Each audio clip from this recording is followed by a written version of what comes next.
call this real? Leaders abandon their people and the innocent die by their scorn. If that's the real world, then it can die alongside you! It hasn't escaped my notice that I've been repeating myself. I've made 2 videos where I pondered the political implications of Trails in the Sky and Persona 5. And only in hindsight did I realize that I've basically said the same thing twice. A central thought in both games is, what if we made a perfect society, but it kinda sucked?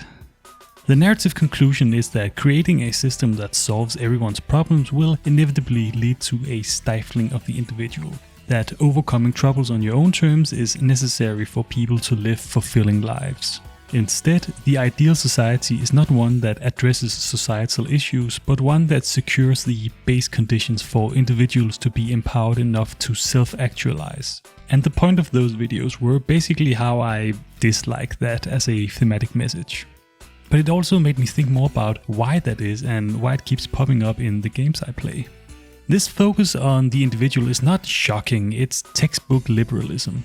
It makes sense for RPGs to put a lot of stock into empowerment and self-determination because that is also the core appeal of the genre on a mechanical level.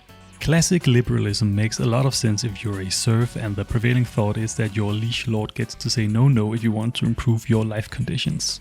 But we don't live in the 18th century. Basic self-determination is not controversial anymore.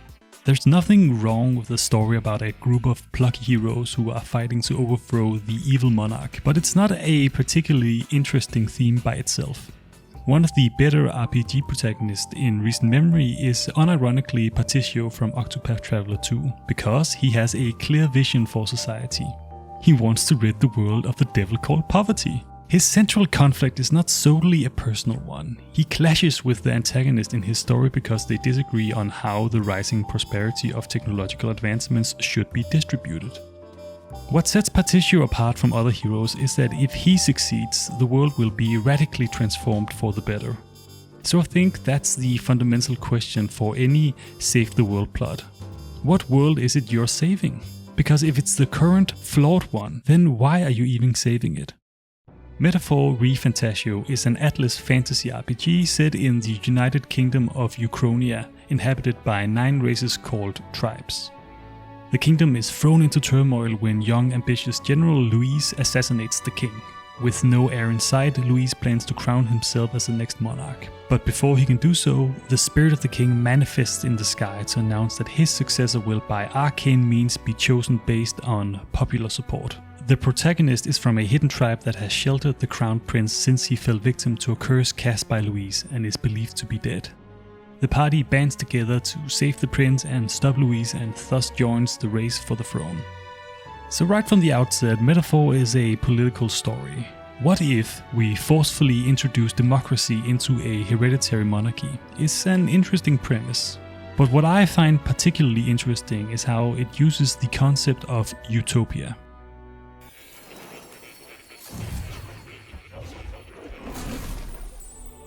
Throughout the story, the main characters read through an in-universe fantasy book that depicts a perfect world without discrimination and inequality.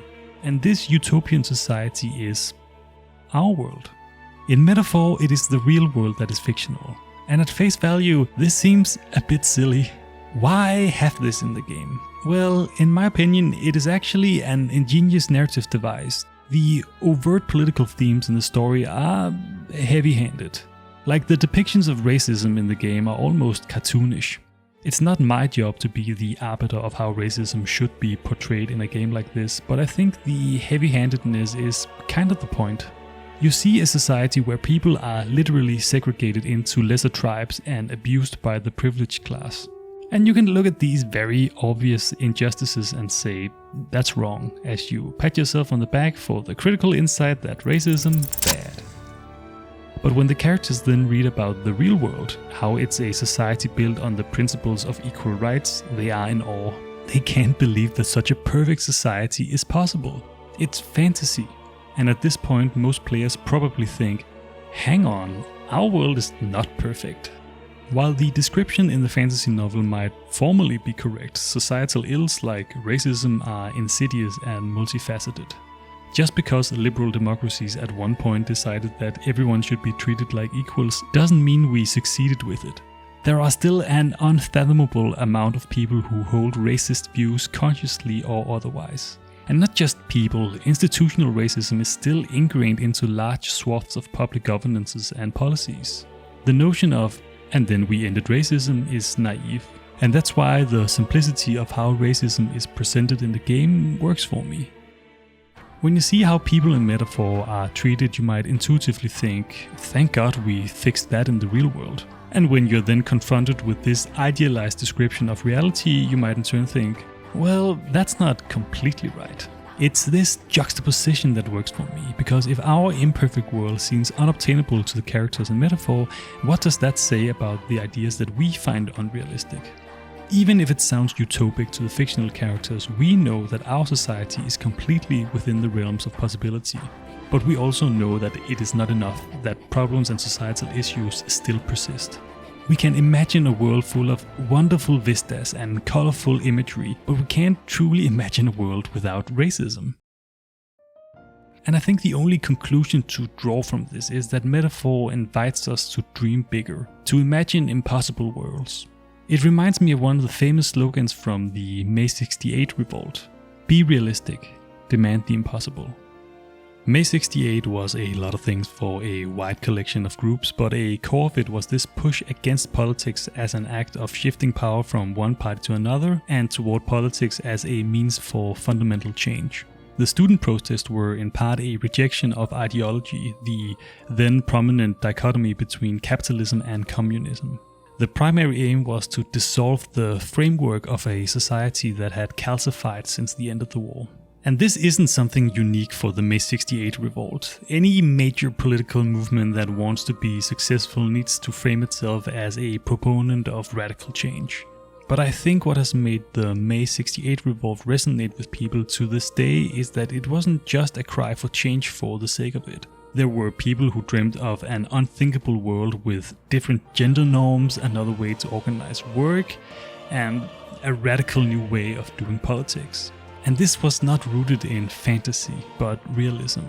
The act of imagining the world as something else is the purest form of politics. Restricting yourself to how things are presently is not pragmatism, it's just a surrender to dead thoughts.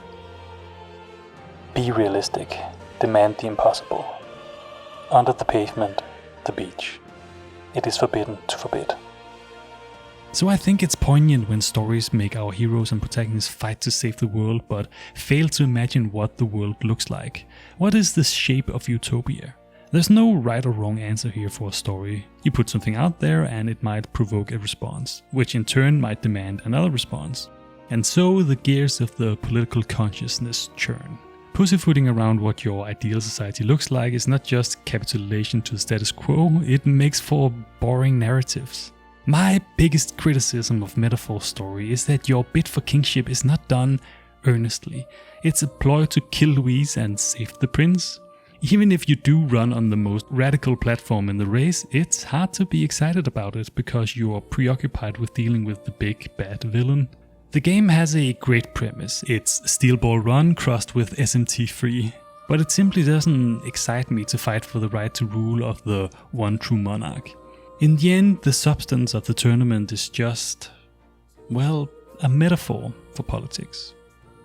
And that's why I think the framing device of this fantasy book is politically the most interesting thing in the game and not the actual political campaign you're ostensibly running. Because it highlights how absurd it is to limit yourself to what is possible. What if we made a perfect society, but it kinda sucked? Well, what if it didn't?